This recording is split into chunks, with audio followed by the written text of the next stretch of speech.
Assalamualaikum warahmatullahi wabarakatuh. Waalaikumsalam warahmatullahi wabarakatuh. Nama saya Sustarma Ustadz dari Tasikmalaya. J. Gini Ustadz, istri saya itu sering sekali menunda-nunda waktu sholat, terutama sholat isya Ustadz. Padahal hampir setiap hari sudah saya tegur, saya ingatkan, kalau kamu sering menunda-nunda sholat, kamu termasuk ciri-cirinya orang munafik. Tapi tidak diabaikan Ustadz, tidak diperhatikan Ustadz. Alasannya nanti kalau sholat malam tidak bisa atau tidak bisa bangun begitu. Istri menunda sholat terutama isya. Andai kata istri panjenengan mengetahui, ya, lau ya'lamun nas ma fin nidai wassafil awwali summa lam yajidu illa ayyastahimu alaihi lastahamu. Jika manusia itu mengetahui kebaikan apa dalam seruan sholat, artinya dalam adzan, dan kebaikan apa yang ada pada shaf pertama, kemudian dia tidak mendapatkan shaf pertama itu kecuali dengan berundi, niscaya dia akan berundi. Walau ya'lamuna ma fit tahjir lastabaku ilaihi.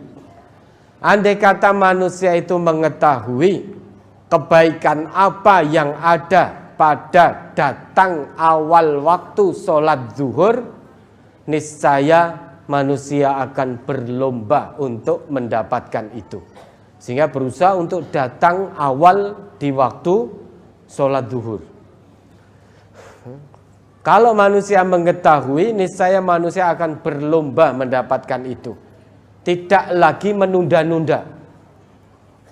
Walau ya'lamuna ma fil atamati was-subhi la atauhuma walau habwan. Dan jika manusia itu mengetahui kebaikan apa yang terdapat dalam sholat isya berjamaah dan sholat subuh berjamaah, niscaya mereka akan mendatangi sholat isya dan subuh secara berjamaah meski dengan merangkak. Kalau kita tahu kebaikan yang ada pada sholat isya secara berjamaah di masjid, sholat subuh secara berjamaah di masjid, kalau kita mengetahui kebaikan di balik itu semua, niscaya kita akan datang berlomba mendatangi jamaah sholat isya, jamaah sholat subuh, meski dengan cara merangkak, kita pasti akan datang. Nah, ini kewajiban panjenengan sebagai suami. Selain memberi nasihat, diberi contoh, diajak istrinya untuk sholat isya di awal waktu. Lah nanti di sepertiga malam ya bangun mengerjakan sholat tahajud. Ya, jangan ditunda-tunda. Betul, menunda sholat itu seperti itu sifat sholatnya orang munafik. Orang munafik itu punya ciri, yaitu suka ngendi-ngendi sholat. Ah engkau sik, ah engkau sik. Yajlisu yarkubus syamsa, menunggu dan mengintai matahari.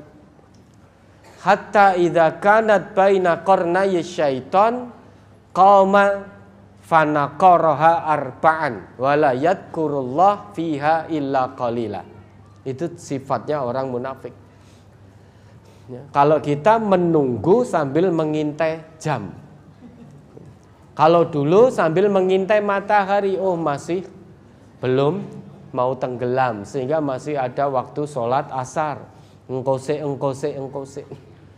Begitu matahari sudah berada di antara dua tanduk setan, artinya mau tenggelam, mau datang waktu sholat maghrib, qauma fanaqaraha arba'an, dia berdiri kemudian mempercepat 4 rakaatnya seperti ayam mematuk makanan. Wala yadhkurullah fiha illa qalila. Dia tidak akan menyebut Allah dalam sholatnya itu meski kecuali hanya sedikit. Itu sifatnya orang munafik. Lah ini dia menunda sholat isya tadi tujuannya apa? Apakah karena malas sehingga ditunda-tunda, atau dia mau mengakhirkan waktu sholat isya kemudian nanti sekalian dengan sholat tahajudnya sehingga mengakhirkan sholat isya. Jadi di waktu atamah, sholat isya itu kan dulu disebut atamah. Atamah itu kan akhir malam, di mana susu onta diperah, itu waktu atamah itu. Maka dulu dinamakan sholat isya itu sholat atamah, karena itu tengah malam di mana susu onta itu diperah. Nah, kalau niatnya memang nanti bangun di sepertiga malam untuk sholat isya juga, tahajud juga, maka sah-sah saja. Tapi kalau menundanya karena malas,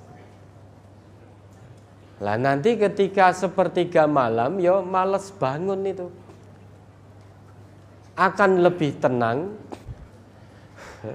Begitu mendengar azan isya, kita siap-siap kemudian sholat berjamaah.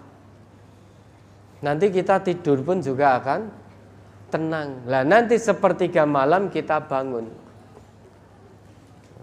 Nah ini tergantung niatnya istri jenengan apa. Apakah males karena masih sibuk dengan sinetron mungkin, karena sibuk dengan HP-nya mungkin. Nah, kita tidak tahu. Yang tahu Allah dan istri panjenengan. Maka diajak ke masjid. Nah, dengar adzan, ayo bu ke masjid, diajak ke masjid, tidak apa-apa.